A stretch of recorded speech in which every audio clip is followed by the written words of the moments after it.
Ajajoota waraana bilisummaa Oromoo hedduu isaanii tarkaanfii irratti fudhannee jirra. Meeshaa waraanaa isaan ittiin lolanillee irraa hiiknee galii mootummaa goonee jirra.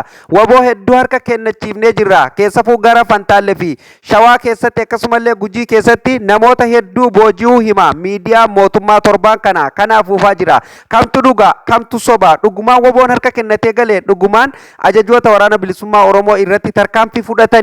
Yeroo miidiyaa mootummaa akka waan waboon harka kennatee galetti lallabaa jirutti faallaa kana Odaan Tarbii akkas jechuun ibsa isaa laate. Waboon boorataan sabaaf bahe yoomillee harka kennatee hin galu. Gantuu fi yartuutu nu keessaa gale. Saamtuu uummata keenya saamaa turte. Akkasumallee warreen kaleewuu shiftoomaaf manaa bayetu har'a mootummatti harka kennatee gale. Baga nurraa galtan kun qabsoo keenyalleef gaariidha. Baga nurraa galtanii uummata keenya saamuurraa galuu santu irra jira jechuun faallaa kanaa dubbate. Bal'inaan isiniin ga'a. Gama biraatiin odeessaaleen har'a jiru Itoophiyaatti gatiin boba'aa har'a irraa eegalee dabaluu isaa ibsamee jira jechuudha. Hedduu kan duriin daran akka qaala'ee jiru ibsamee jira. Kanallee bal'inaan isiniin gaha. Oduu biraatiin Ameerikaa Kaalifoorniyaatti balaan ibiddaa ulfaata mudatu ibsamee jira jechuudha. Akkuma beekamu kana durallee balaan ibiddaa Ameerikaa keessatti ka'ee qabeenya uummata hedduu barbadeesse lubbuu namoota hedduu irra miidhaan ga'uun ni yaadatama jechuudha. Ammallee marsaa lammaffaaf irra deebiin akka ibiddi ka'ee jiru jechuudha ibsamee jira. Bal'inaan isiniin gaa daawwattoota keenya akkam jirtu? Kan amma isiniin gaa jirru kun hangafoota oduuti. Bal'inaan isiniin geenya. Baga irra deebiin gara chaanaala Oromaan dhuftan guyyaa guyyaan oduuf odeessaalee keenya argatu fuula yuutuubii Oromaan sabiskiraayib godhuun miseensa maatii keenyaa ta'a. Akkasumallee viidiyoon akka namoota hedduu bira dhaqqabuuf laayik sheer gochuu hin dagatinaa daawwattoota keenya kabajamoo fi jaallatamoo. Qaba irratti kan waliin ilaallu akkuma beekamu torbaan kana miidiyaa mootummaa hundumtuu waboon hiikataa jirti. Waboo boojinee jirra. Hedduu isaanii harkatti galfanne meeshaa waraanaa hedduu irraa hiikanne kan lakkoofsa hin qabne akkasumallee ajajoota waraanaa hedduu irratti tarkaanfii fudhanne jechuun gabaasaa turuun ni yaadatama jechuudha. Kanumaan wal qabatee oduun kun hundumtuu jechuudha oduu dhugaatii miti, oduu sobaati jechuudha. Waboon hiikatelleen hin jiru. Waboon nagaan galee harka kennatee galaa jirulleen hin jiru jechuudha. Namoota fakkeenyaaf warreen duraan jaalsanyiin galche waraana jaalsanyiin qabatee gale nama 800 akkas kan gale san jechuudha. Oduu nama keessaan nu dhaqqabde qawwee jalatti guuraniituma jechuudha. Itti aanaa mootummaan naannoo Oromiyaa obbo Awwaluu Abdii bira jete suuraa ka'aa akka ture odeeffannoon keessaan nu dhaqqabdee jirti jechuudha. Dirqamaan ijoollee san jalatti qawwee guuranii meeshaa caccabaa jalatti guuranii jechuudha. Akka waan waboon harka kennattee galtee akka waan booji'amtee tokkotti jechuudha godhanii fakkeessanii jechuudha haasaa turan jechuudha. Ijoollee jaalsanyiin galche keessaa kan eeruu kana baase yookaan incitii kana baase jechuudha. Daawwattoota keenya waan hedduu nama dhibu qawwee jalatti guuranii jechuudha. Akka waan isaan ammallee harka kennatanii iddoo leenjii dhaqaniitti jechuudha. Kunoo harka kennatanii galanii akkanatti qawwee illee gara mootummatti kennanii galii mootummaa godhanii galchan jedhanii jechuudha. Haala saniin poosti godhaa turan jechuudha. Miidiyaan mootummaa hedduu wal harkaa fuudhee gabaasaa ture jechuudha. Kanumaan wal qabatee faallaa kana Odaan Tarbii ibsa gabaabaa tokko laatee jira jechuudha. Ibsa kanarratti jechuudha wanni kun irra deddeebiin miidiyaa irratti ololuu hammaannan ibsa gabaabaa laatee jira Odaa Tarbiitii jechuudha. Akkas jechuun ibsa isaa eegale jechuudha. Odaa Tarbiitii waboon harka kennatee galutti jira jedhu gonkuma qabsoo Oromootiif mana ba'e gartuu gabroofataa kanatti hin galtu. Kanuma dura shiftaaf kan duraanumaa'u shiftummaaf manaa ba'ee uummata saamaa jirutu gale malee boorataan yoomiyyuu hin galu, qabsaa yoomiyyuu hin galu jedhe dubbatee jira jechuudha. Itti dabaluun eeyyen baga nagaan galtan warri uummata keenya saamaa ture qabsoo keenyaafis kan hin barbaachisnedha. Baga nagaan galtan jedhee jira jechuudha. Ololli miidiyaa mootummaa Itoophiyaa kuni waan namaaf haarayaa yookaan oduuf haarayaatii miti jechuudha. Kun beekamu ajaja waraana bilisummaa Oromoo Marroo Dirribaa yeroo meeqa irra deddeebiin jechuudha.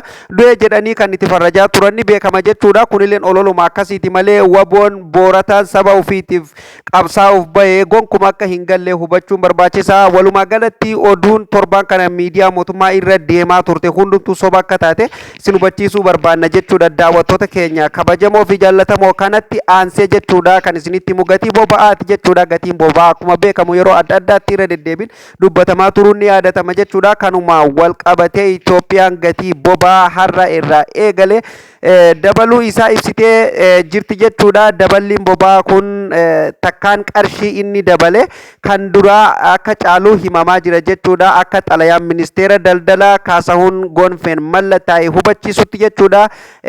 Sirreeffama gatii kanaan boru irraa eegalee hojiirra akka oolullee ibsamee jira jechuudha. Benziilli litiriin tokko birrii 100 fi 12 fi saantima 67 akka ta'ullee dubbatamaa jira jechuudha. Akkasumallee kiroosiiniin litirri tokko birrii 100 fi 7 fi saantima 93 ta'uu dubbatamaa jira. Akkasumallee naftanyaa adaadiin litirri tokko birrii 100 fi 7 saantima 93 ta'uu akkasumallee naaftaa gurraacha salphaan litirri tokko birrii 100 fi 9 fi saantima 22 ta'uu akkasumallee naaftaa gurraacha ulataa litirri tokko jechuudha birrii 100 fi 6 saantima 75 jechuudha. Akkasumallee boba'aa jeetiin litirri tokkoof birrii 100 fi 13 tahuu ministeerri ibsee jira jechuudha. Daawwattoota keenya kabajamoo fi jaallatamoo gatiin boba'aa wayita dabalaa dhufu kanatti jechuudha hangi qaala'iinsa baay'ee ol ka'aa akka ta'us ibsamee jira jechuudha. Daawwattoota keenya ummata ofiifuu jireenyi itti qaala'ee wanta wallaalee kana boba'aa haala kanaan itti ol kaasuun immoo hedduu kan nama ajaa'ibu jechuudha. Mootummoonni biyya biraa waan uummata isaanii fayyaduu fi jireenya uummata isaanii fooyyessuu danda'u irratti yeroo hedduu hojjetanii garuu mootummaan Itoophiyaa waan uummanni keenya oomisha ofii itti alaa galfatuu fi akkasumallee jiruuf jireenya ofii ittiin geggeeffatu bakka waan miidhaa isaanirra geessisuu danda'u irratti yeroo hedduu kan hirkatee jiraatu jechuudha. Mootummaan hundumaafuu gaa kun mootummaan sirraa'e malee wanni sirreessu hin jiru jechuudha. Uummatuma biyya keessa jiru rabbi haa dandeessu jechuu barbaanna jechuudha.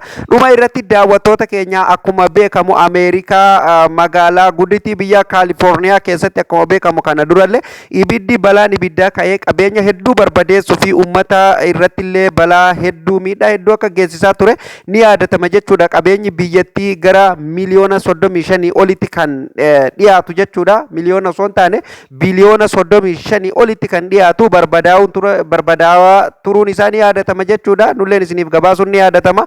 Kanumaan wal qabatee guyyaa kaleessa halkan keessa jechuudha ibiddi bifa haarayaan jechuudha irra deebina ammallee Ameerikaa keessa magaalaa Kaalifoorniyaatti ammallee ibiddi ka'uu isaatti himame jechuudha. Maarchii 24 jechuudha guyyaa kaleessa daawwattoota keenya kabajamoo fi jaallatamoo hedduu ajaa'iba jechuudha. Balaa ibiddaa mudachuun akka dhagahame namoonni hedduu wal harkaa fuudhaa jira jechuudha. Akkasumallee miidiyooleen gurguddaan jechuudha wal harkaa fuudhaa jiran jechuudha.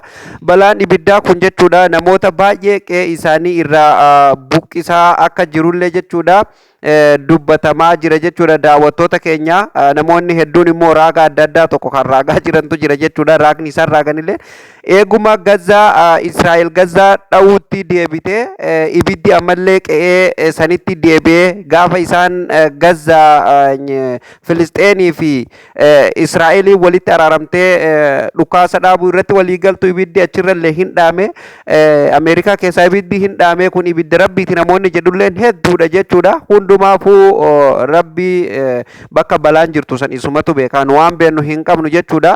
Daawwattoota keenya kabajamoo fi jaallatamoo oduuf odeessaaleen keenya har'aa isiniif qabannee dhufne gaggabaaboon asuma irratti kan goolabamuu ta'a. Namoonni chaanal keenyaaf haaraa taatan sabiskiraayib godha akkasumallee viidiyoo laayikii godha namoota hedduu bira akka dhaqqabuuf laayik sheer gochuu hin dagatinaa. Immoo laayikii hin dagatinaa. yuutuubii irratti dirqama laayikii nu barbaachisa. Daawwattoota keenya laayikii godha waan biraa isinirraa hin barbaannu laayikii godha. Yaada qabdan komantii jalatti nuuf